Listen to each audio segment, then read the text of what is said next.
We are here with Nick. Hey everyone. You know him well. We are here in Enfield at 9 Magnolia Drive. It's Brad, the mortgage guy, and this is your local look. You gonna show us around and tell us what you got here? Yeah, we got this lovely 3-bed, 2-bath ranch. Plenty of updates. If you want to come inside, let's check it out.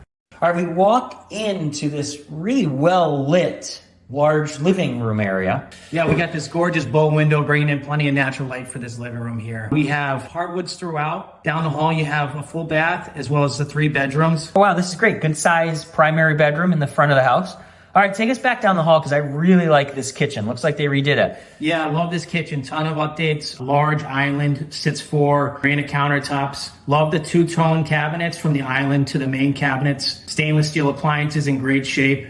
All right, and we have a little bit of bonus space down in the basement. Got a full finished basement with a 2nd bath. Little workout area, kind of mixed use area, home office, whatever you really needed it for, yeah. Well, great, Nick. Thanks for the tour. If you'd like some more information on this place, hit Nick up. He can set up a private showing for you. If you're looking for some financing options, let me know. Remember, we've got lots of time to own grant money available from the state of Connecticut. This is Brad, the mortgage guy. Enfield, thanks for having us. We're out of here. Thanks, Brad.